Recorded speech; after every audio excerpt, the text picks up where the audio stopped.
Les explico entonces el método pedagógico que voy a usar. Mi método es completamente discursivo. ¿Qué significa?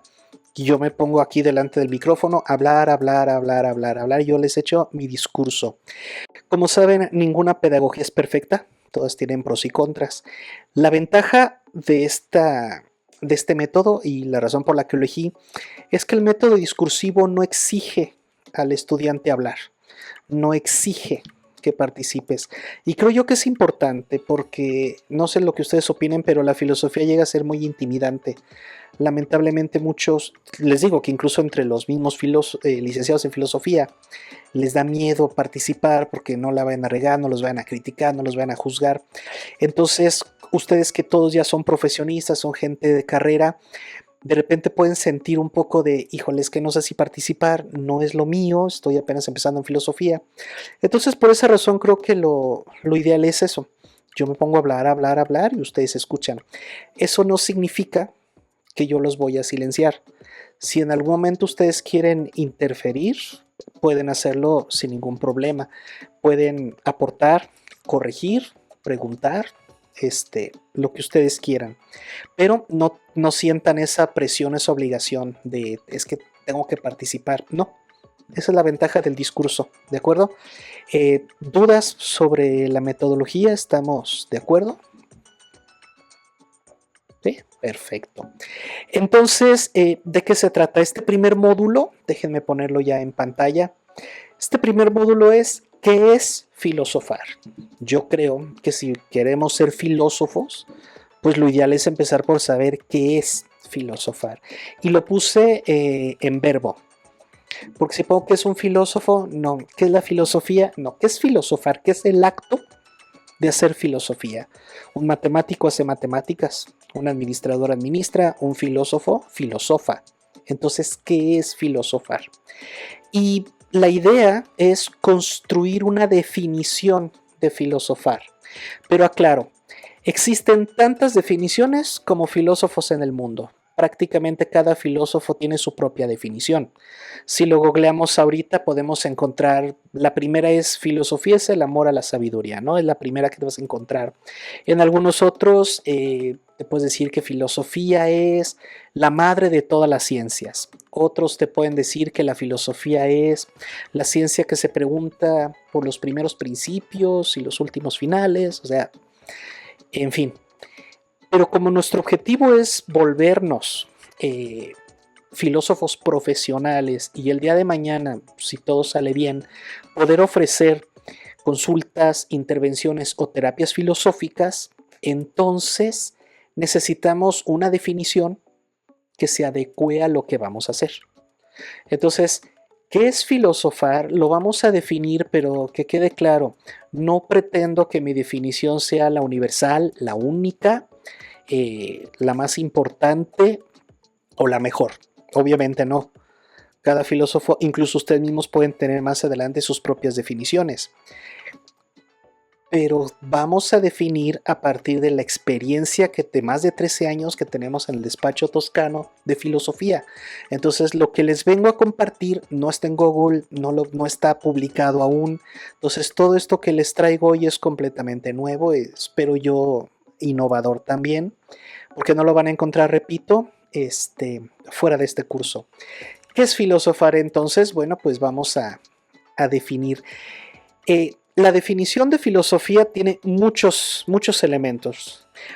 No voy a enfocarme mucho en definir definición, porque más adelante vamos a ver qué es un concepto y qué es una definición. Entonces, la idea que tengas ahorita de definición, ahorita está perfecta. Pero te adelanto que una definición tiene dentro de sí más conceptos. Entonces, la definición que quieras tiene conceptos en su interior que están organizados, estructurados y conectados. Entonces, la definición de filosofía que vamos a usar en este curso tiene muchos conceptos, pero el día de hoy solo vamos a estudiar dos. Es decir, tenemos de aquí a que termine nuestro primer curso, nuestra primera lección, para hablar únicamente de dos conceptos. Puedes creer que es mucho tiempo para pocos conceptos, pero ya se irán dando cuenta de que no de que el objetivo es realmente estudiar a fondo cada concepto. Aquí de una vez les adelanto, nada va a ser superficial, todo es con un rigor muy, muy, muy profundo. Entonces, ¿cuáles son los dos conceptos que vamos a estudiar el de hoy? Reflexión y crítica. Nada más. Si al terminar esta lección ustedes pueden tener una comprensión amplia y clara sobre lo que es reflexionar y criticar, perfecto. Entonces yo me sentiré que cumplí. Entonces vamos a empezar por la primera, reflexión. Aquí voy a sonar muy bobo, quizá no espero que se sientan subestimados. Les pido de favor que yo jamás me atrevería a subestimarlos. Adelanto esto porque voy a ser muy repetitivo en un tema que a lo mejor te puedes decir, bueno, ¿por qué lo repite tanto si ya lo entendí? Más adelante verán por qué mi insistencia. Y lo que voy a repetir hasta el cansancio es reflejar. La palabra reflexión o el concepto reflexión viene de reflejar. Y aquí por favor pongámonos muy, muy, muy atentos. Reflejar es cuando un objeto se muestra en un objeto reflejante que puse aquí como en naranja mostaza y le devuelve su propia imagen. Esto por favor que quede clarísimo. Ya sé que a lo mejor para ustedes es muy bobo, pero yo lo quiero subrayar. Es muy importante entender que no se refleja otra cosa que no sea la que se está reflejando. Si yo pongo aquí un pato, se va a reflejar el pato. Si pongo un perro, se va a reflejar un perro. Si pongo un gato y se refleja un perro, obviamente no es un espejo, es una ventana, no sé. Pero tiene que devolver la misma imagen. Es el objeto quien se refleja a sí mismo. Esto es muy importante. No hay dudas sobre reflexión, sobre reflejar. O sea, queda completamente claro que reflejar es cuando coloco un objeto y se ve el objeto a sí mismo, ¿va? Suponiendo que el objeto tenga ojos, se mira a sí mismo, ¿no? Voy a esperar a ver si escriben algo en el chat, si no, daré por entendido que quedó claro. ¿Por qué? Perfecto. Reflejar un concepto es reflexión. Excelente, Harry, para allá vamos. Insistí mucho en esto de que a fuerza lo que se refleja tiene que ser el mismo objeto, porque lamentablemente la palabra reflexión, como otros tantos conceptos, al momento de que se vuelven coloquiales y se usan en el día a día, llegan a perder su pureza o su sentido inicial. Entonces, muchos creen que reflexión es pensar, y no. Para que haya reflexión, tiene que reflejarse lo mismo. ¿Y qué es lo mismo cuando hablamos de reflexión? Si reflexionar es pensar, entonces, ¿qué es lo que se tiene que reflejar? Otro pensamiento. No reflejamos otra cosa sino el mismo pensamiento. Te estarás preguntando, si entonces reflexionar es lo mismo que reflejar, entonces ¿por qué inventaron dos palabras? ¿Por qué no simplemente dejar reflejar y ya? Reflejar el pensamiento, reflejar un pato. ¿Por qué la necesidad de crear una palabra reflexión? Muy sencillo, porque reflejar es únicamente para lo material. Las cosas que puedes percibir con la vista, todo eso se refleja. ¿Correcto? La reflexión, en cambio, es para lo que no se puede percibir. Solo se reflexiona lo que no puedes ver. Se reflexiona lo subjetivo, se reflexiona el pensamiento. El pensamiento, al no ser material, por eso ocupa su propia palabra. Pero es el mismo acto. Entonces, si yo pongo un pato frente a un espejo, el pato se ve a sí mismo. Si yo reflexiono un pensamiento, el pensamiento se piensa a sí mismo. Ejemplos de lo que no es reflexión. Si yo, por ejemplo, subo a mi vestidor, ¿no? Prendo la luz, veo mi ropa y me pregunto, ¿qué ropa me pondré el día de hoy? Eso no es una reflexión, porque no estoy pensando mi pensamiento, sino estoy pensando la ropa. ¿Queda claro? No estoy pensando el pensamiento, estoy pensando la ropa que me quiero poner. No es reflexión. Ahora, si yo dijera, a ver, quiero elegir la ropa con la que me vea mejor. Tampoco es una reflexión, porque sigo pensando mi imagen, pero no estoy pensando el pensamiento. Estoy pensando la ropa, estoy pensando cómo me voy a ver, pero no estoy pensando el pensamiento. Si en cambio yo dijera, bueno, ¿y por qué me debería de importar cómo me veo? Ahí sí es una reflexión, porque ya no estoy reflexionando sobre la ropa, ya no estoy reflexionando sobre la imagen, sino estoy reflexionando sobre mis supuestos conceptuales, sobre mis ideas de la importancia de verme bien. Entonces, no sé si con esto resolví la duda de Harry de si reflejar es un concepto, es una reflexión, pero es pensar el pensamiento. Tiene que ser un pensamiento que se piense a sí mismo. Si pienso algo que no sea un pensamiento, no es una reflexión, solo es un pensamiento. El ser humano es el único animal, el único ser hasta donde sabemos, que piensa el mundo. Pero también somos los únicos que podemos reflexionar lo que pensamos del mundo. Hagamos un ejercicio muy sencillo. Dice un reflejo de algo que no es un objeto. Exacto, estamos reflejando no el objeto, sino el pensamiento que tengo del objeto. Un ejemplo, si yo les pido ahorita que dibujen un árbol, habrá quien dibuje el árbol en forma de pino, ¿no? Así triangular. Ahí está la cámara. Habrá quien lo dibuje así en forma de nube. Habrá quien lo dibuje muy realista y hasta le ponga ramas y hojas. Ahí, por ejemplo, no estamos reflexionando, estamos intentando plasmar la imagen del árbol.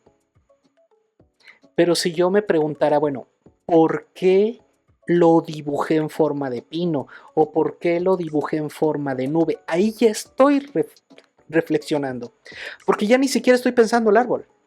Ya ni siquiera estoy pensando en el ahuehuete, en el pino, en el sauce. No, estoy pensando porque pensé en dibujarlo así. Entonces la reflexión siempre es un pensamiento que piensa otro pensamiento. Es poner el pensamiento a pensar, porque usamos el pensamiento para pensar el mundo. Juzgamos, evaluamos, analizamos, interpretamos y damos sentido a las cosas con nuestro pensamiento. Pero como dijo Immanuel Kant, ¿y quién piensa el pensamiento? ¿Cómo podemos saber si estamos pensando bien? ¿Qué tal si yo no pienso bien? No me enseñaron a pensar. Y entonces juzgo de manera equivocada, soy muy malo evaluando, soy criticón, no crítico sino criticón, juzgo sin pensar, destruyo con mis críticas, soy prejuicioso. ¿Qué pasa si yo quisiera saber si realmente estoy pensando bien? Necesito la reflexión, necesito pensar lo que he pensado. Si el ser humano es una idea, si el ser humano es un pensamiento, quieres saber quién eres, entonces te tienes que pensar. Esto es lo que dio origen a la filosofía. Sócrates fue el primer filósofo de la historia, porque si bien antes de él ya había intentos de descubrir qué es el ser humano, como no existía la filosofía, sino ya había una especie de protociencia, los antiguos pensaban que como el ser humano es parte del universo, pues al entender al universo automáticamente entenderías al ser humano. Y después de muchos siglos, Sócrates fue el primero en intuir que no, que el ser humano no se comporta como la naturaleza. El ser humano es el único que le lleva a la contraria a la naturaleza. Si la naturaleza dice aquí voy a poner un río, el ser humano es capaz de secarlo. Si la naturaleza dice aquí voy a poner un bosque, el ser humano llega y lo derrumba y arma un bosque donde era desértico. Entonces, el ser humano no actúa de acuerdo a su naturaleza. De hecho, por eso somos civilizados, porque reprimimos en lo más posible nuestro lado animal para construir una humanidad artificial. Entonces, Sócrates fue el primero en darse cuenta de que si queremos saber quiénes somos, no es a través de la ciencia, sino a través de la reflexión, a través del estudio de uno mismo. ¿Quién soy? Entonces Sócrates es el primero en reflexionar y con eso dio origen a la filosofía. Entonces, efectivamente, reflexionar es lo mismo que reflejar. La única diferencia es que se refleja lo perceptible, pero se reflexiona lo no perceptible. Se reflexionan los conceptos, las ideas y los pensamientos. ¿Cómo vamos hasta aquí? Dudas, comentarios, lo que gusten, ya sea por micro o aquí en el chat los leo. ¿Todo claro? Perfecto. La reflexión siempre tiene la misma forma. Siempre. Tiene forma de pregunta. Una reflexión es una pregunta. Si el día de mañana te encuentras con alguien que dice, fíjate que estuve reflexionando que soy muy guapo, no es una reflexión, es una conclusión y posiblemente equivocada. Una reflexión siempre tiene forma de pregunta, siempre. Siempre es una pregunta. ¿Por qué pienso esto? ¿Por qué creo esto? ¿Por qué idealizo esto? Siempre es forma de pregunta. ¿Va? Muy bien, vámonos con lo que sigue. El segundo concepto clave es criticar. ¿Qué es criticar? Detectar errores, fallas, debilidades, amenazas, deficiencias, etcétera, etcétera, etcétera. Una persona crítica es esa persona que da en el clavo, que encuentra el error, la falla. Y eso es muy necesario, porque al momento de reflexionar, tenemos que ser críticos. Si reflexionamos sin crítica o criticamos sin reflexión, es un error. Más adelante les voy a explicar por qué. Ahorita quiero enfocarme en criticar. Entonces, la crítica es detectar errores, detectar fallas. ¿De acuerdo? Si yo, por ejemplo, me visto de una manera muy extravagante, con mucho color fosforescente, a lo mejor alguno de ustedes o alguna otra persona me podría decir, oye Miguel, qué mal te ves. Ahí no está haciendo crítica porque no me está señalando el error, solo está emitiendo un juicio estético, un juicio de apreciación. Si yo le preguntara a esta persona, bueno, pero ¿cuál es el problema? Y me dijera, no, es que tus colores son muy chillones. Ok, ¿cuál es el problema? No, es que no me gusta cómo te ves. Sí, perfecto. ¿Cuál es el problema? Si no somos capaces de llegar al problema, entonces no estamos haciendo una crítica. Estamos siendo criticones, prejuiciosos. Me da problema esa palabra.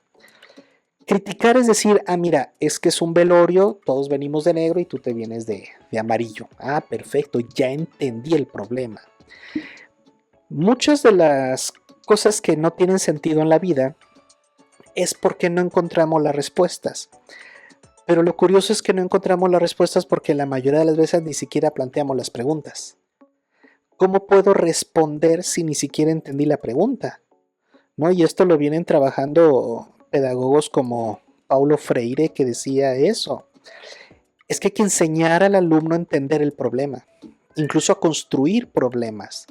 Ahora con la tecnología que tenemos, lo que más necesitamos es pensamiento crítico, porque las respuestas ya las tenemos. Ya la IA te genera las respuestas en segundos. Tenemos que poner a la IA en problemas. Tenemos que darle problemas para que los resuelva. ¿Y de dónde viene esa capacidad? Del sujeto. Recuerdo que cuando estaba con los rotarios me decían, es que tenemos un ahorro, tenemos apoyo económico de miles de dólares, pero lo que no tenemos son proyectos. Entonces es increíble cómo los rotarios tienen mucho dinero, pero no tienen proyectos. ¿Qué significa? Que tienen la respuesta, tienen la solución, ahí está el dinero, pero ni siquiera han planteado el problema. Porque un proyecto surge planteando un problema. Entonces es bien importante entender que el filósofo debe tener la capacidad de detectar, encontrar, construir, plantear problemas. Y eso es a través de la crítica. Muchos de los que llegan a platicar conmigo en el día a día me dicen, es que todo estaba súper bien hasta que platiqué contigo y salí con una crisis existencial. Y digo yo, cumplí. Porque precisamente ese es mi trabajo. Decirte, oye, mira, pero está este problema. Sabes que esto no lo habías considerado, esto no lo habías razonado, pero aquí hay un problema. Aquí tienes que poner tus ojos, tienes que ponerte atención, enfócate, concéntrate en esto.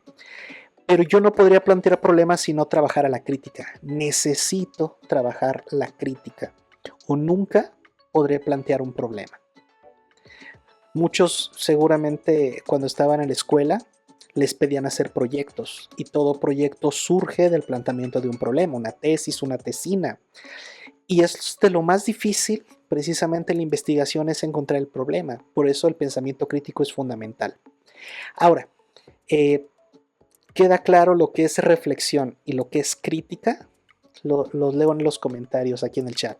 Mientras continúo esto de que reflexión sin crítica, no, y crítica sin reflexión, tampoco. Porque miren, cuando yo estudié en la Facultad de Filosofía, había personas que eran muy reflexivas, pero cero críticas. Por ejemplo, esto es real, esto es verídico. Incluso invité al doctor Villa a que tomara el curso, pero él como está ahorita dirigiendo la facultad no tiene tiempo libre. Pero en una ocasión fui a la facultad a un, no sé si era congreso, seminario, no sé. Pero estaban hablando de la filosofía de Paul Derrida, Jacques Derrida. Yo no soy fan de los franceses, pero fui yo emocionado a ver qué podía aprender de nuevo. Y esto que les voy a decir es real, no es meme, no es mentira, no estoy exagerando, es real. El tema era si los conejos hicieran arte, harían poesía. Y yo me quedé así como que, ok, ¿y esto para qué sirve? O sea, ¿esto qué problema va a resolver? No quise ser prejuicioso, entonces me quedé a escuchar. Y escuché una serie de reflexiones sobre la poesía, pero nunca hubo una crítica. Nunca pude entender, y me aventé las 2 horas, nunca pude entender por qué alguien consideraba que si el conejo hiciera poesía, era algo crítico. Y te puedes encontrar así muchas tesis de maestría en filosofía sobre... Había uno que decía, ¿qué? El hot dog más cerca de la torta o del taco, algo así. Y en la UNAM. Me encontré otra tesis que era sobre la importancia de la música sacra durante la colonia española, que básicamente pretendían justificar la masacre de los mexicanos, justificando que lo bueno fue que tenemos música de órgano en México. Entonces, está padre reflexionar, sí, pero si no hay una crítica, si tu reflexión no apunta un problema, nos volvemos intelectualoide, nos volvemos la burla de los demás. Por eso mucha gente se ríe de los filósofos y piensan que los filósofos andamos reflexionando sobre tonterías, que se fuman algo y se ponen acá a mal viajarse.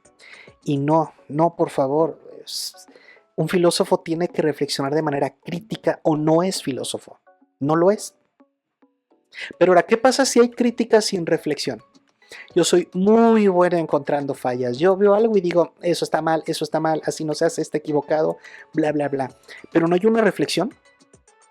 Entonces puedo terminar ofendiendo, molestando, puedo crear realmente críticas destructivas, porque efectivamente yo encontré la falla.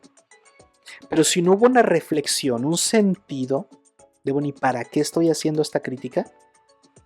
Bueno, y realmente este error que encontré, ¿cómo lo debo de expresar de modo que se corrija? Porque qué fácil es decir, mira, ahí está mal. Sí, pero dilo de una forma que motive o que provoque la solución. No basta con hacer la crítica, ¿correcto? Entonces, no eres filósofo si nada más reflexionas o si nada más haces críticas. Tiene que ser una crítica reflexionada o una reflexión crítica. Si no, no es filosofía. Y como bien pregunta Luisa en el chat, ¿por qué poesía y no otro arte?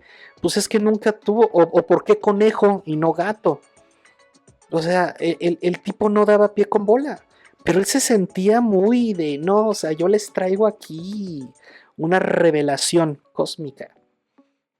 Yo la verdad no regresé a esos cursos porque, repito, y me acuerdo que le dije a mis colegas aquí en el consultorio, a esta, ay, se fueron sus nombres, a Fanny y a, ay, se fue, Pero sí, con él y también hemos platicado de que por eso se burlan del filósofo, por eso no nos toman en serio. Porque creen neta que el filósofo se la pasa mal viajándose con puras mensadas. No. Tiene que ser reflexiones críticas y críticas filosóficas. Si no, no estamos haciendo filosofía. Pero, si yo quiero criticar, necesito una herramienta. La herramienta básica es el analizar. ¿No? Yo creo que no les estoy diciendo nada nuevo.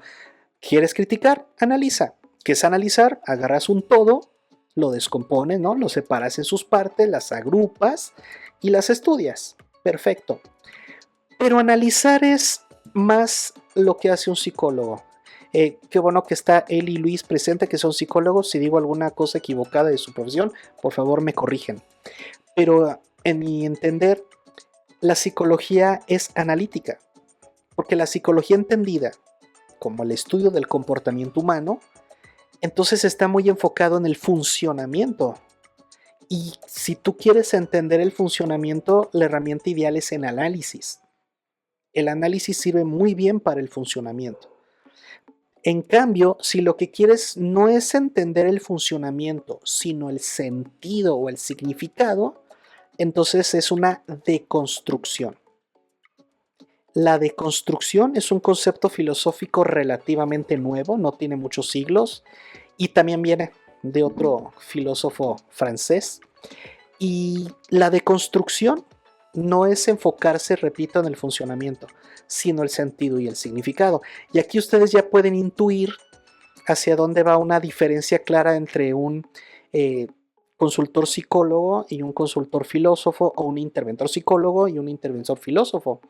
El interventor psicólogo analiza,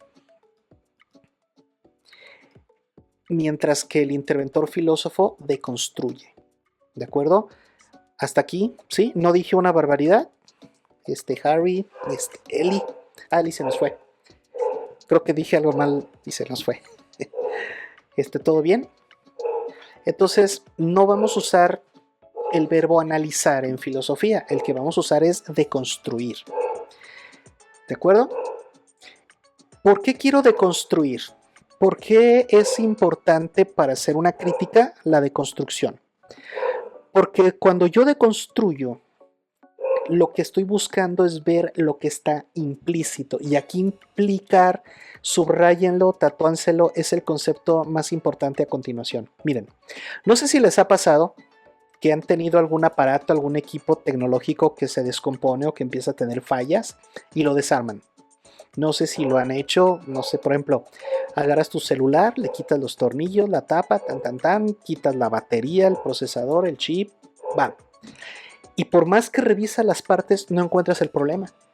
A veces uno ingenuamente cree que al desarmar el teléfono vas a encontrar algo quemado, algo fundido, tierra, no sé, bichos. En nuestra mente creemos que al desarmar vamos a encontrar el problema. Pero resulta que a veces el problema no está a la vista. El problema no se ve. El problema está implícito. ¿Qué es implícito? Lo que no se dice, pero ahí está. No se muestra, pero ahí está. Está implícito. Entonces, ¿cómo encuentro lo implícito? A través de la deconstrucción. Hasta aquí, queda claro. Si voy muy rápido o algo, con toda confianza. Repito, para poder criticar algo, necesito deconstruirlo. Es decir, necesito separarlo en partes, agruparlos. Pero, a diferencia del analizar, que lo que le importa mucho es el funcionamiento, en la deconstrucción lo que más me interesa es el sentido o el significado. Por eso en la deconstrucción lo que busco es el sentido o el significado que está implícito. Cuando el paciente, voy a usar muchos casos de pacientes, repito, no porque este sea como tal un curso de intervención. Vamos a ver muchas filosofías más adelante, pero bueno, voy a usar muchos casos de intervención filosófica. Llega el paciente, te da su problema, te da su planteamiento, te dice qué es lo que lo tiene mal, y nosotros tenemos que deconstruirlo para ver el sentido, el significado, es decir, qué es lo que él quiere realmente decir. ¿Por qué para el paciente realmente eso es un problema cuando a lo mejor yo pienso que no lo es? Cuando tú deconstruyes, encuentras lo que está implícito y lo revelas. Hasta aquí. ¿Dudas? ¿Todo claro? Habíamos dicho al inicio que solo íbamos a ver dos conceptos: reflexión y crítica. Ahí no se ven mis dedos, ahí está. Reflexión y crítica. Y resulta que ya surgió otro. Surgió el de implicar. Pero aparte surge otro nuevo. Y eso es lo que sigue. La filosofía que estamos aprendiendo aquí hoy. Pregunta Luis, ¿la deconstrucción es separar algo en varias partes? Sí, correcto, es separarlo y agruparlo, ordenarlo. ¿Sí? A lo mejor con la pura separación no basta, hay que agrupar. Y hay que buscar patrones, ¿eh? Esto también es bien importante, porque cuando tú separas en la deconstrucción, tienes que ver también qué permanece, qué es aquello implícito que encontraste y que aparece en los otros elementos del concepto que estás deconstruyendo. Entonces, excelente pregunta, Harry, muchísimas gracias.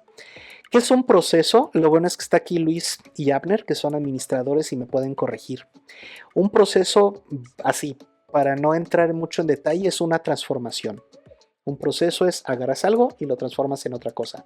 No, los términos más técnicos es entrada, transformación, salida.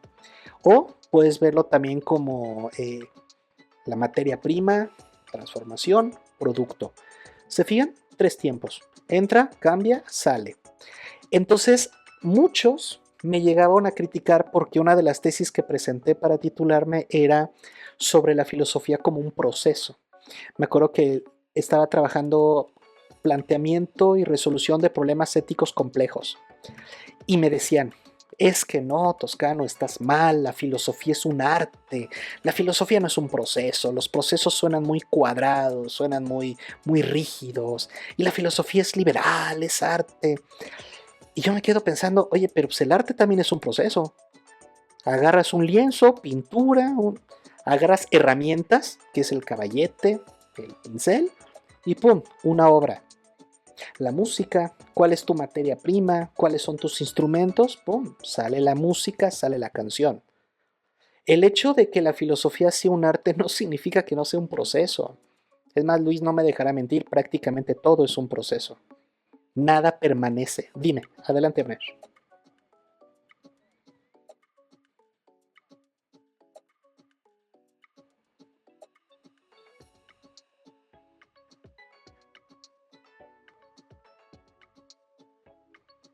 Así es. Entonces, los filósofos, repito, los licenciados en filosofía, perdón, suelen ser muy agresivos y muy criticones cuando uno quiere proponer filosofías nuevas. Entonces, se los digo porque si les gusta esto y se quieren dedicar a la filosofía, tienen que aguantar. Tienen que aguantar que la gente les va a tirar durísimo, ¿no? Entonces, bueno. Entonces, la filosofía es un proceso. Como bien dijo Abner, yo tengo ideas que llegan a mi mente, las tengo que trabajar, construir, conectar, desconectar, relatar, y luego lanzo al mundo mi filosofía. ¿Saben qué? Eso es lo que yo pienso, eso es lo que yo siento, eso es lo que yo creo. La filosofía es un proceso. Entonces, tenemos muchos procesos. A lo largo de estos cursos van a haber varios procesos. Y el primero, el que vamos a trabajar de aquí hasta el término de la primera clase, es el proceso DIRC. Ahí está arriba, DIRC. Este proceso no lo encuentras en internet, no lo encuentras en libros. Es completamente original del despacho de filosofía toscano. Este proceso es el que uso todos los días con mis pacientes, no solo con los nuevos, también con los de siempre. Siempre uso este proceso. Ahorita van a ver por qué es importantísimo. Es uno de los procesos más importantes si te quieres dedicar a la filosofía. Número 1, la D significa deconstrucción. La I significa implicación o implicar, ya les había comentado. 3, reflexionar, que fue el primer concepto que vimos hoy. Y por último, criticar. Y todo esto lo vamos a ver en forma de proceso. Número 1, ¿por qué puse aquí discurso? Esta es mi entrada. Mi materia prima es el discurso, lo que lo que el paciente me dice. El paciente me dice y lo someto a estas herramientas. Lo deconstruyo para ver qué es lo que tiene implícito y luego reflexionar lo implícito. Ya no estoy reflexionando el discurso. Nunca reflexiono el discurso, reflexiono lo que encontré, lo que revelé.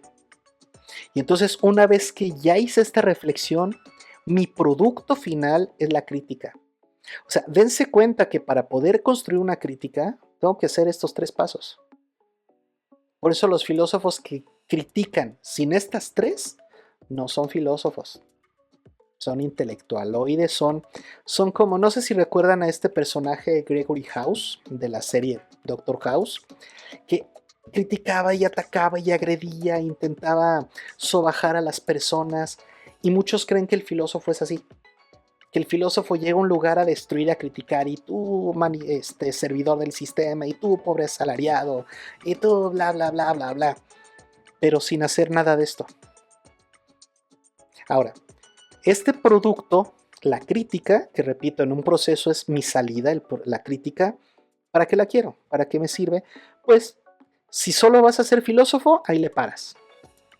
Pero si te quieres dedicar a la intervención filosófica, bueno, de aquí sale tu diagnóstico. De aquí sale el diagnóstico con el que tú vas a tratar a tu paciente. Antes de pasar a la siguiente parte, queda claro lo que es un proceso, aunque pues lo dije muy por encimita, y estos 3 pasos y la salida que es la crítica, ¿sí? Bueno, si no, cualquier cosa, pues ahí en el chat.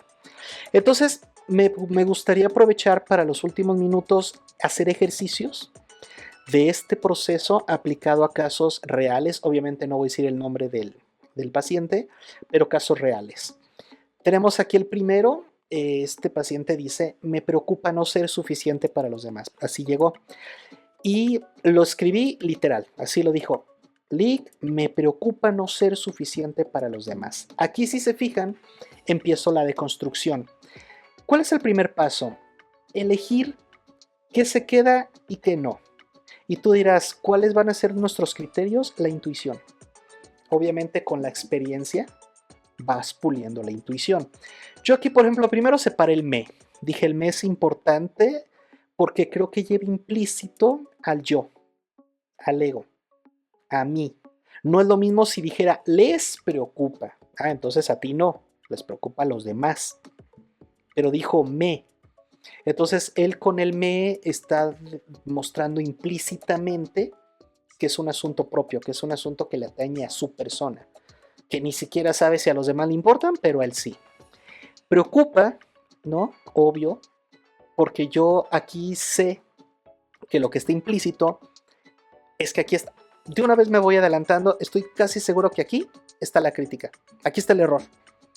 Porque la preocupación, de una vez se los adelanto, la preocupación nunca es buena. De hecho, la preocupación es una trampa del pensamiento. Porque la preocupación genera ansiedad y genera estrés. Porque la preocupación no resuelve nada. La preocupación puede ser una intensa ansiedad por algo que ocurra o por algo que no quieres que ocurra. Pero la preocupación no resuelve absolutamente nada. Lo vamos a ver más adelante cuando siga con lo implícito. Se parece a mí es suficiente porque aquí está implícito que para que algo sea suficiente tiene que haber una tabla de criterios. O tiene que haber criterios para saber si algo es suficiente o no. Yo no puedo decir esto es suficiente o no lo es porque necesito tener como referente unas expectativas. ¿Esto es suficiente para qué? ¿Esto es suficiente comparado con qué? Tiene que haber un sentido. Entonces yo creo que está aquí implícito que algo debe creer el paciente que tiene que alcanzar. El para es bien importante, el para, porque está implícito una dirección o un sentido. Por está dirigido al pasado. Para está dirigido al futuro. Para nos indica una dirección, un sentido. El para qué. Entonces, yo supongo que aquí él debe tener implícito que tiene razones para hacerlo. Tiene razones para querer ser suficiente.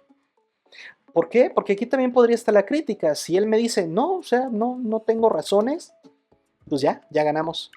ya le echamos por tierra esta preocupación.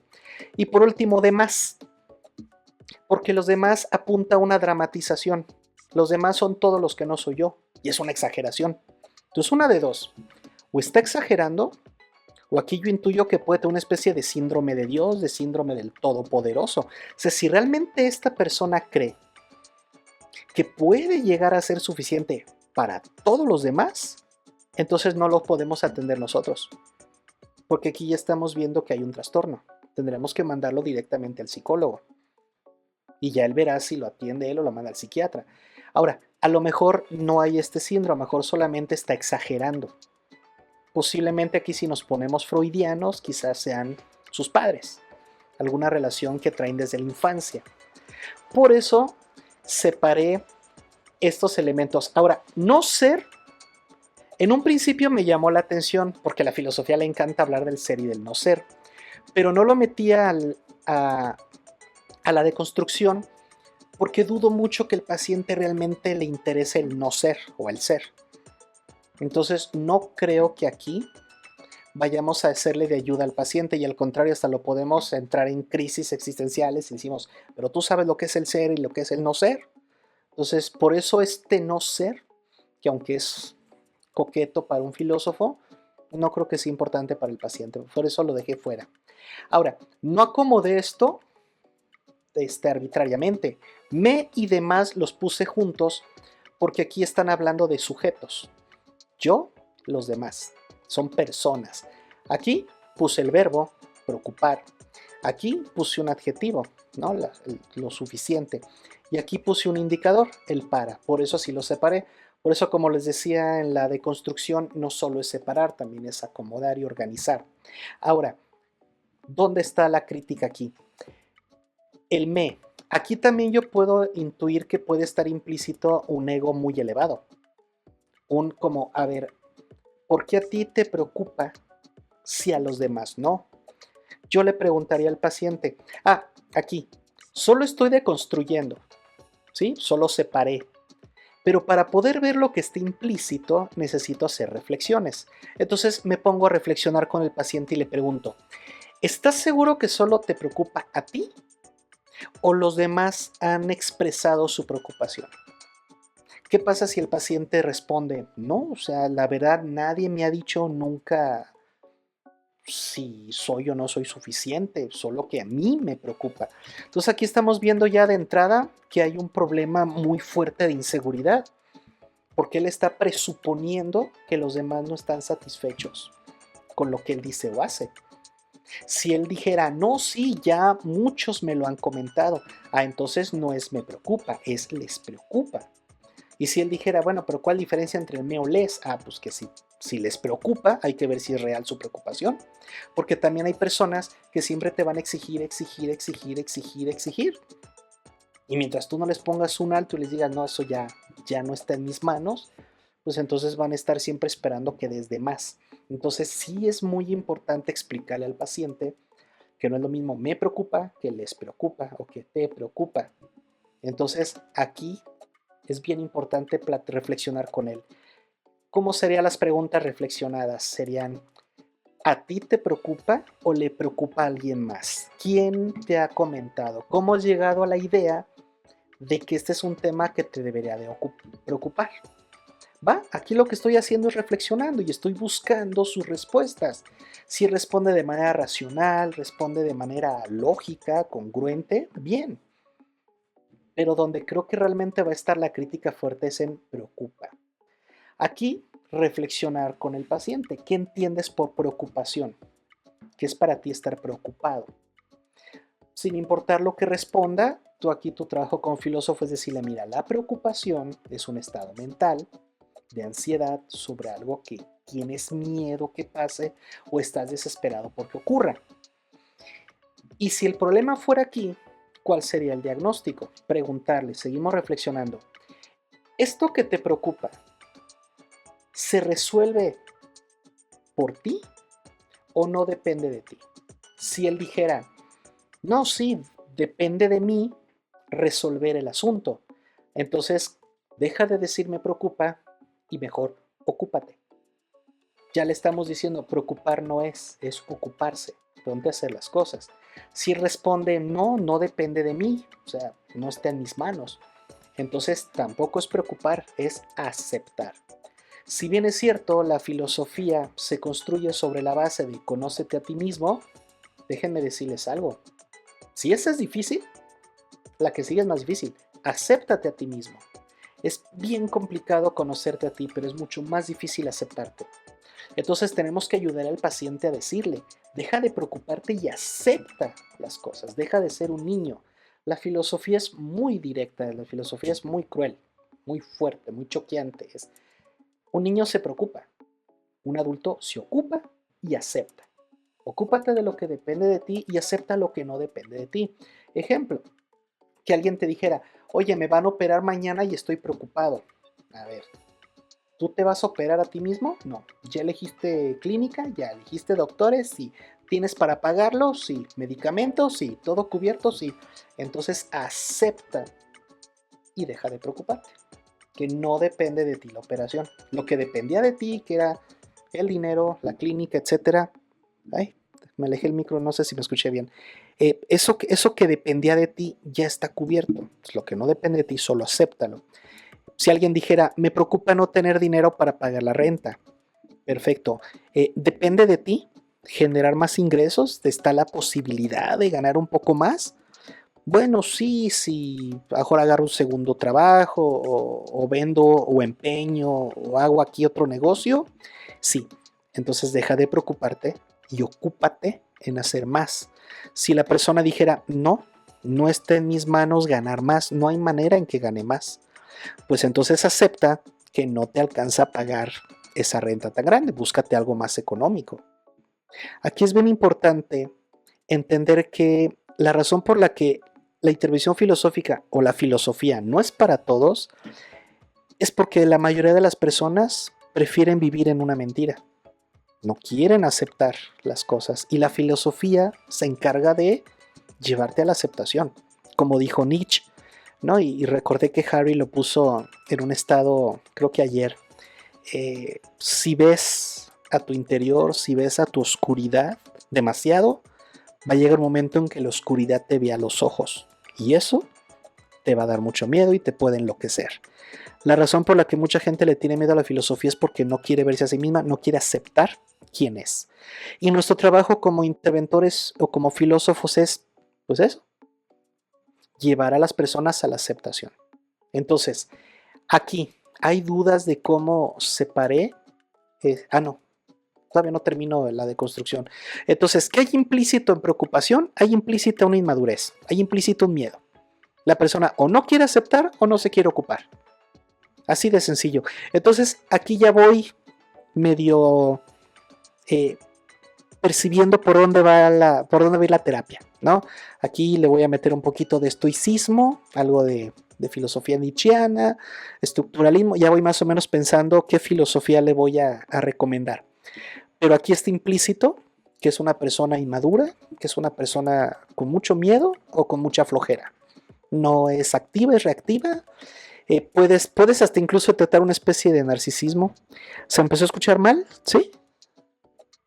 A ver, a mejor si alejo el micro un poco más. Ya me dicen si me escucho mejor. Pasamos al siguiente, suficiente. Como les dije, para que algo sea suficiente, tiene que haber un criterio. A ver, ¿para ser suficiente para qué? Entonces aquí empezaría el ejercicio reflexivo con el paciente. A ver, dices que te preocupa, o quitando la palabra preocupación, te da miedo, te da ansiedad no ser suficiente, ¿correcto? ¿Cuál es el criterio con el cual tú estás evaluando tu suficiencia? ¿Suficiente para qué? No para los demás, no, ¿para qué? Tienes que ser objetivo. ¿Por qué? Porque precisamente aquí ya empiezo a encontrar un patrón que les había comentado. Le preocupa, quiere decir que tiene miedo, que tiene inseguridad. Y la suficiencia sin un criterio, así bien general, no, suficiente para todos. ¿Suficiente para los demás? No. No, obviamente aquí vemos que se repite el patrón.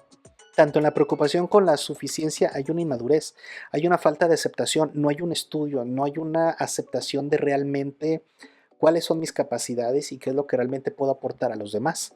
Es bien importante aceptar cuando uno no puede. Comenta aquí Harry, ser suficiente con uno mismo es lo más deseado, pues viviría sin preocupación. Sí, pero no solo para uno mismo, sino para la gente también que nos resulta importante, ¿no?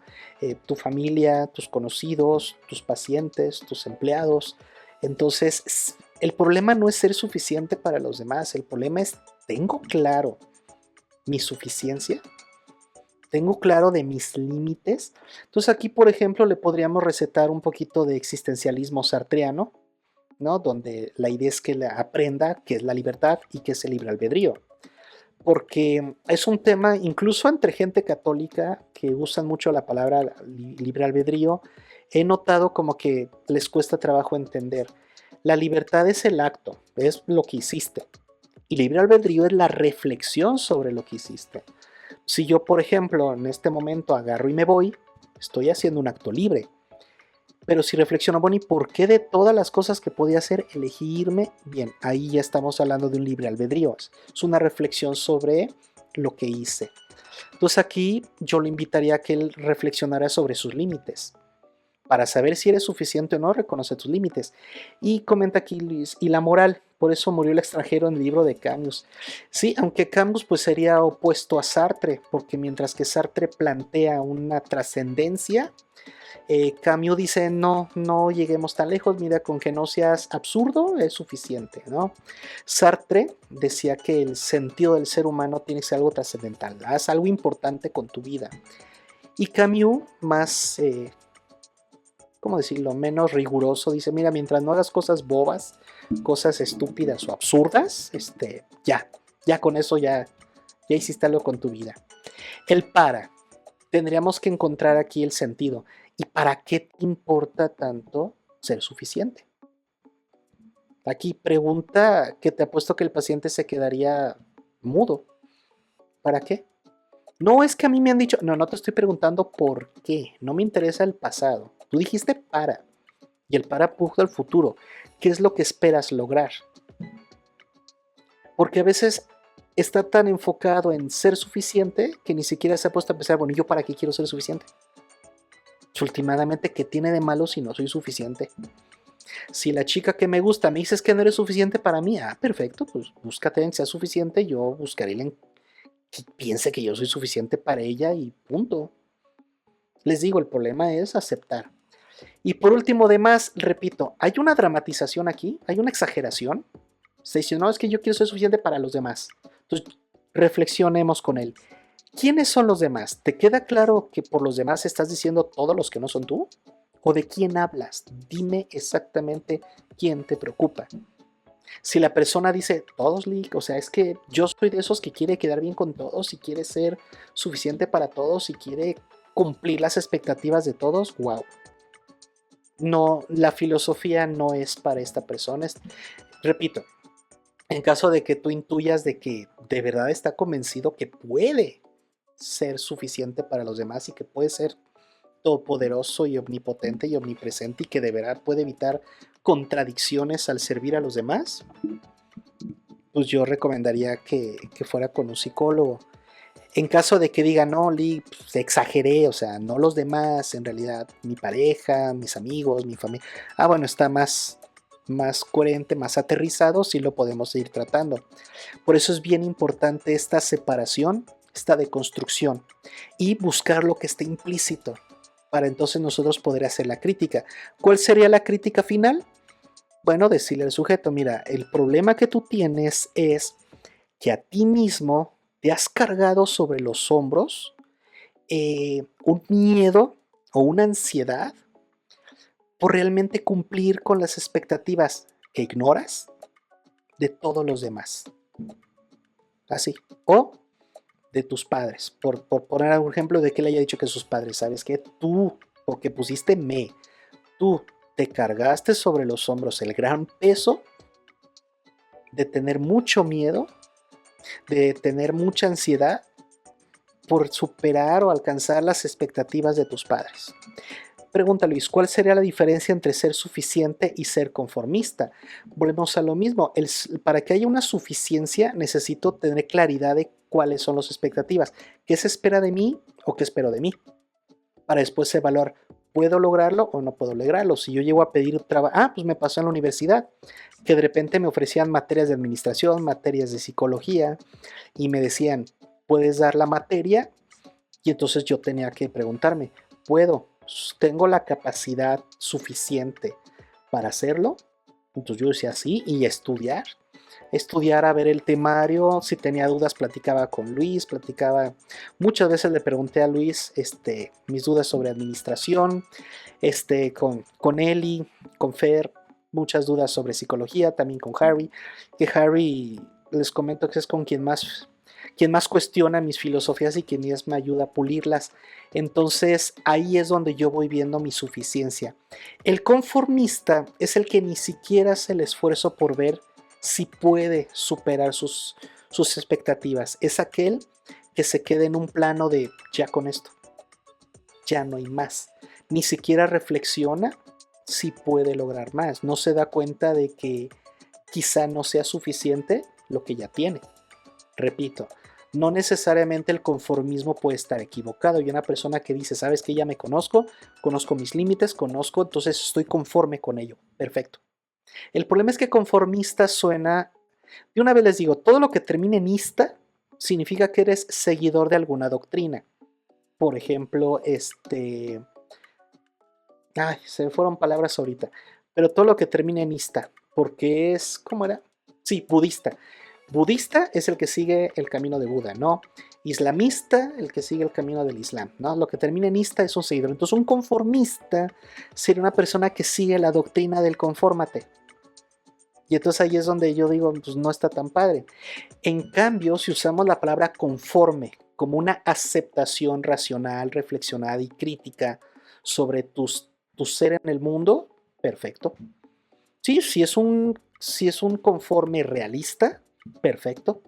Sí, si yo digo, ¿sabes qué? Estoy conforme con las decisiones que tomé. Así que va, adelante. Estoy conforme con la pareja que tengo, con la pareja que decidí intentar algo con esta persona. Estoy conforme. Eso está excelente. Habla de una madurez, de una aceptación. En cambio, te digo, el conformista, como aquel que simplemente sigue la doctrina del ya con esto, ya sin realmente saber si puede ser suficiente para algo más, o que si le ofrecen, como te digo en mi caso, me decían, oye, te avientas una clase de psicología, y yo diría, no, así estoy bien, nada más déjame con las de filosofía. Entonces sí estoy siendo conformista. Pero si digo, bueno, estoy conforme con que puedo dar un poquito más. Además, era historia de la psicología, no necesitaba yo ser psicólogo, solo entender bien las etapas históricas de la psicología. Dije, me la puedo aventar. Comenta Luis, no tendría con estar en confort. Lamentablemente sí. Lamentablemente cuando nosotros ya encontramos una zona de confort y no reflexionamos si esto es suficiente para nosotros, entonces sí podemos cometer el error de quedarnos ahí. Y es bien triste porque el día de mañana nos llega una crisis existencial y nos preguntamos, ¿por qué no hice más? ¿Por qué no lo intenté? ¿Por qué me conformé? Entonces, para evitar esto es bien importante ayudar al paciente a que él entienda es suficiente para qué, en qué contextos, en qué áreas. Yo les digo a la gente con la que convivo seguido, en filosofía yo me siento muy fregón. Y en filosofía yo me siento que puedo con quien sea. Pero méteme en otras áreas y no, la verdad no, soy malísimo. Y no tengo ningún problema en aceptar que hay áreas que no domino, e incluso hay unas que se me complican horrible. La química no se me da. No, la química la odié siempre. La contabilidad me parece tediosa. Yo no puedo con la contabilidad. No puedo. Entonces, por ejemplo, no es que yo esté en mi zona de confort, mi zona de comodidad. No, es que yo estoy conforme con haber descubierto mi talento para la filosofía. Estoy conforme y ahí le sigo. Porque dentro de esta conformidad siempre busco pues ver hasta dónde puedo llegar, ver qué tan suficiente puedo ser en esto, ¿no? ¿Qué más? Este ejercicio quedó claro, vieron más o menos cómo hice la deconstrucción busqué lo implícito para ir con la que sigue. Otro caso real, si me deja, no podré ser feliz. Aquí el sí, que es un condicional, lo dejé fuera porque no creo, a menos que ustedes opinen lo contrario, no creo que en el sí yo pueda encontrar algo para una crítica. Entonces lo dejé fuera. El me, obviamente, porque está hablando de a ella, a esta persona. Deja es fundamental porque en el deja yo me pregunto, ¿sabrá esta persona lo que significa el verbo dejar? Entonces por eso lo pongo. Podré. Aquí no puse poder, puse podré. ¿Por qué? Porque por la forma en que está conjugado poder, está hablando de primera persona a futuro, ¿no? Ella se preocupa si ella puede. Y eso nos lleva a lo que habíamos visto acá de la suficiencia.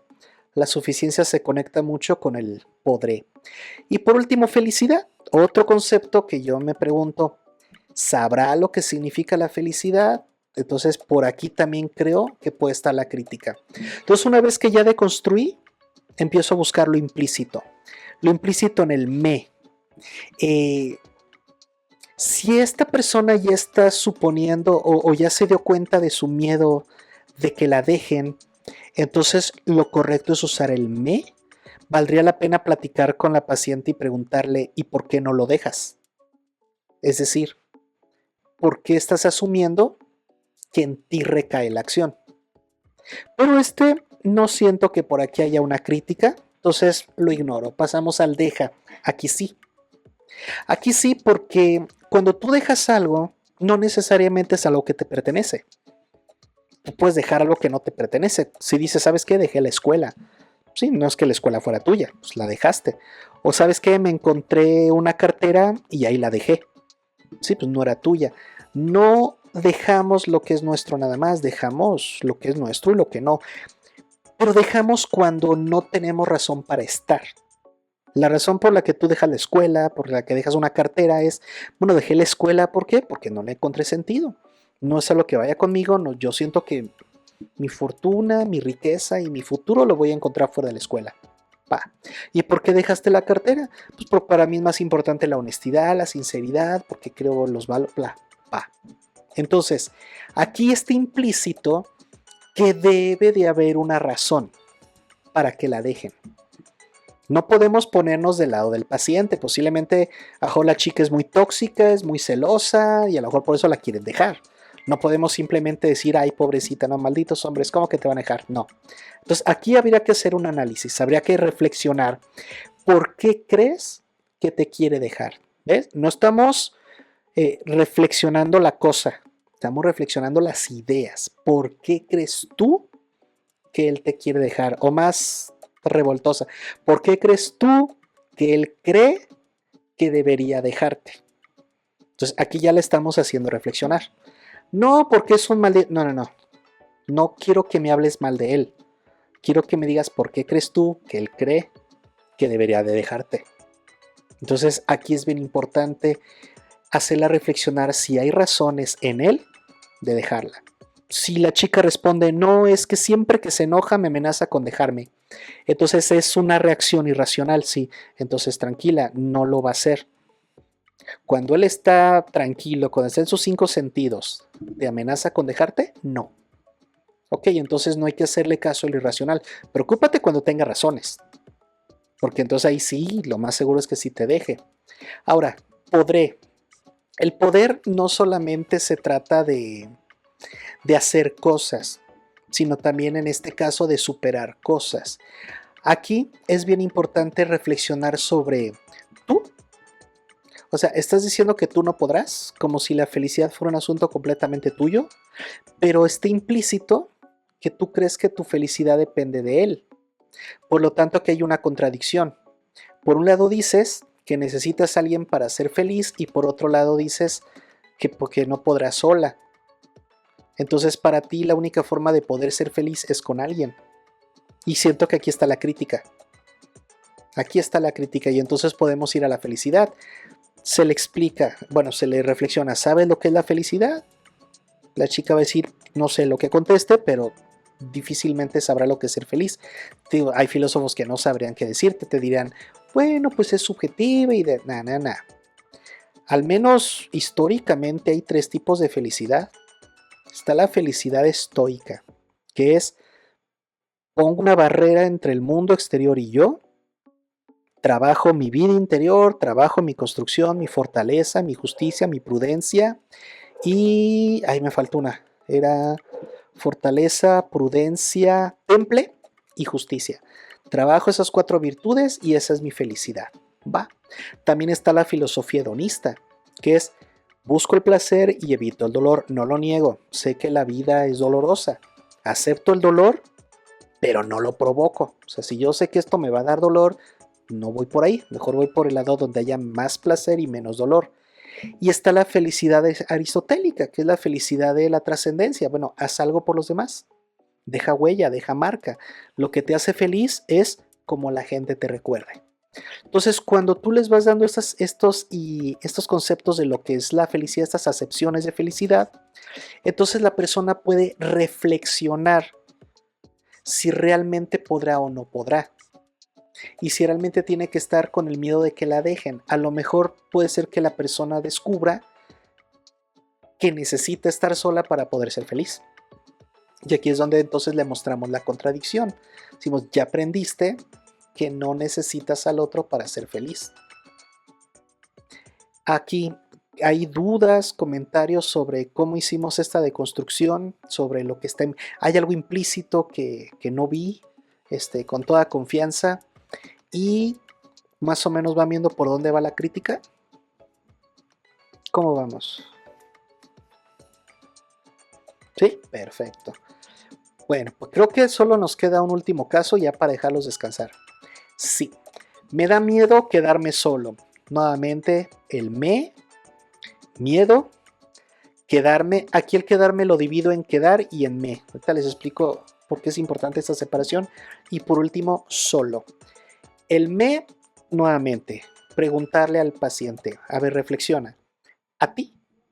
¿Solo a ti te da miedo quedarte solo? ¿Es una preocupación única? No, pues que sí. ¿De dónde viene? ¿En qué momento tú empezaste con este miedo de quedarte solo? Hay que rastrear el origen. A lo mejor nos puede decir, no, pues hasta que me dejaron, hasta que se murieron mis padres, no sé, algo pasó que detonó el a mí. Entonces, eso es importante, hay que ver que está implícito aquí. Miedo. Aquí te voy a decir que está súper implícito. Estoy seguro que la persona no sabe que el miedo es irracional, es un instinto de supervivencia y tiene que ser eliminado. Entonces, ¿qué hay implícito aquí? Está implícito que la persona no ha aprendido a controlar sus instintos. Comenta Luis, se hace una crítica a los conceptos que tiene la persona. De esta manera se modifican los significados internos de la persona. Sí, nunca critico a la persona. Jamás he dicho, es que tú eres un maldito. No, yo no critico a la persona. Yo critico únicamente lo que dice. Las frases, sus expresiones, sus discursos, sus argumentos, es lo único que critico. Es lo único que deconstruyo, busco lo que está implícito, pero al momento de que busco lo implícito, estoy buscando tanto la parte de la ignorancia, a lo mejor el desconocimiento de los conceptos, desconocimiento de la definición, pero también implícito cuestiones personales como actitudes, comportamientos, también puede ser el fenómeno cultural, que más adelante vamos a ver qué es un hecho, un fenómeno, etcétera. ¿Sale? Por eso ahorita no mucho porque sí está en el programa. Pero sí es importante, no se critica a la persona, se critica su discurso. Ahora, al momento que tú le corriges iba a decirle el significado, pero no, la definición, la persona tiene sí o sí que modificar su significado. Al momento que le digo, no, es que lo que tú no ves, y ahorita que tratemos el miedo va a quedar más claro, fíjense. Yo le digo a la persona, a ver, ¿sabías tú que el miedo es primitivo y no humano? La persona diría, ¿cómo? ¿Cómo que no es humano? O sea, ¿los humanos no tenemos miedo? No, me refiero a que el humano es primitivo. El ser humano tiene un lado animal, tiene un lado humano. El lado animal es el que tiene miedo. El humano no tiene miedo. El humano convierte lo primitivo en humano. El ser humano es el único animal que puede convertir todo lo que tiene de él primitivo y animal en cosas culturales, humanas, virtuosas. Entonces, La filosofía también podemos definirla como el camino de lo primitivo a la virtud. Entonces le dices, el miedo es el lado primitivo, hay que convertirlo a la virtud. ¿Sabes tú cuál es la virtud del miedo? Te va a decir no. Te digo porque nadie me ha respondido en estos 13 años y les dices, bueno, la virtud del miedo es la prudencia o el cuidado. Es decir, no vivas con miedo, vive con cuidado y sé prudente. No es lo mismo, tengo miedo a que me roben, a decir, tengo cuidado de que no me roben. No es lo mismo, tengo miedo al amor, a decir, tengo cuidado de quien me enamoro. Entonces, cuando le explicas esto, efectivamente, Luis, empieza a cambiar el significado.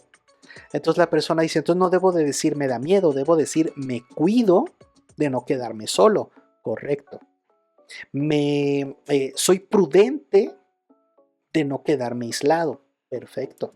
Aquí ya cambió porque el miedo trae una carga emocional muy fuerte. En cambio el cuidado, la precaución no trae esa carga. Quedarme lo dividí en dos porque es quedar y me, el mismo me de acá. Aquí tú le enseñas que hay verbos reflexivos.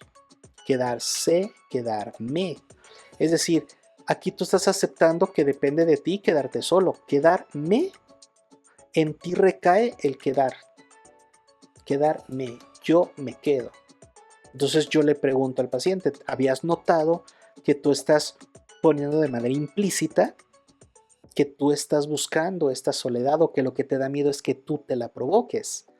Entonces es posible que el paciente diga, ¿sabes qué? No me había dado cuenta de que yo, lo que realmente me da miedo es que yo me quede, no que me dejen. Si él hubiera dicho, me da miedo que me dejen solo, es muy diferente a decir, me da miedo quedarme, porque entonces en ti recae el quedarte. Entonces lo que realmente te da miedo es que tú provoques tu soledad. Puede ser que el paciente diga, ¿sabes qué? Si es cierto, no lo había visto, o que diga, no, no, no, me equivoqué, no es lo que quería decir. Ah, perfecto. Entonces vuelve a decirme tu argumento para volver a deconstruirlo. Porque sí, se vale que el paciente diga, no, ¿sabes qué? Lo dije mal, lo dije muy dramático, la verdad es que lo que quise decir fue esto. Ah, perfecto, entonces vuelve a decirlo y volvemos a hacer el ejercicio. Y por último, solo. Y entonces se le pregunta, ¿qué es la soledad? ¿Qué entiendes tú por soledad? ¿Cuál es tu idea de soledad? ¿Por qué crees que la soledad es negativa? ¿Crees que hay soledades positivas? Y reflexionar, reflexionar, reflexionar. Una vez que terminamos con esto, podemos entonces nosotros intuir por dónde va la crítica y entonces darle al paciente pues lo que vino a buscar, una crítica. Por eso aquí el proceso DIRC es fundamental y luego todos los días, siempre que llega un paciente y me dice, Lig, fíjate que tengo este problema, me pasó esto, bla, bla, bla, es de construir. Claro, yo no soy de los que suele tomar notas, no soy de los que suele ahí usar, soy de los que está viendo todo el tiempo al paciente. Lo estoy viendo, lo estoy viendo, lo estoy viendo. No digo que tengas que ser así, si tú eres más visual, toma apuntes, toma notas, ve haciendo como lo que hice ahorita. Si eres más como yo, debes de tener desarrollar la habilidad de deconstruir, implicar y reflexionar todo en tu mente. Cuando la persona está hablando, yo ya voy separando y ya voy diciendo, y se me hace que le voy a decir por aquí, le voy a llegar por aquí. Lo importante es que tienes que desarrollar esto, porque si llegaras a atender a un paciente en intervención filosófica y te dice, tengo este problema y tú te quedas así de, no, pues sí está difícil, entonces no eres un filósofo. No ayudaste de nada porque no se trata de que le dé la solución, porque si se fijan, en ningún momento les dije cuál es la solución. Lo único que sí tenemos que hacer como filósofos es criticar. Criticar la cultura, criticar la política, criticar el arte, criticar todo. El filósofo es el maestro de la crítica. Y por maestro me refiero a que domina esto. Domina la lógica, domina la gramática, domina el lenguaje. Porque si se fijan aquí usé muchas veces verbo, conjugación, pronombre, en quién recae la acción. Es importantísimo que aprendas tu idioma, que sepas gramática, que conozcas la lógica. Y sí, no nos interesa el funcionamiento del sujeto, nos interesa el sentido y el significado que está implícito en lo que dice. Y ver si él lo vio. Decir, mira, tú lo que estás diciendo es esto, ¿estás de acuerdo? Sí, perfecto. No, entonces hay que cambiarlo. Pero lo que tenemos que darle sí o sí al mundo como filósofos es una crítica.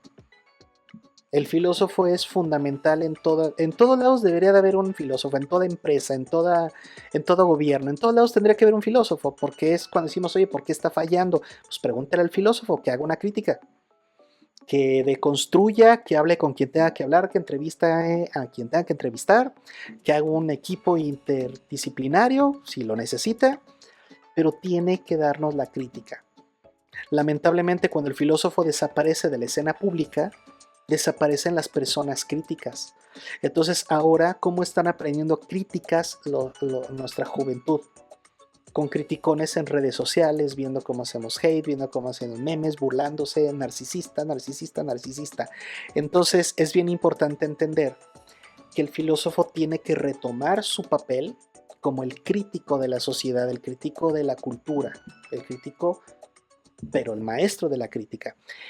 Ya para dejarlos descansar, me gustaría cederles ahora sí el micrófono para que me digan comentarios, aportaciones, dudas, etcétera. ¿Sale? Entonces los escucho.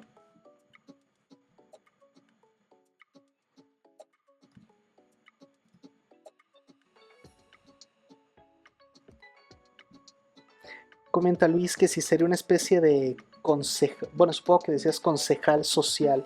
Sí, en algunos momentos de la historia, el psicólogo servía como intermediario entre la polis y la sociedad.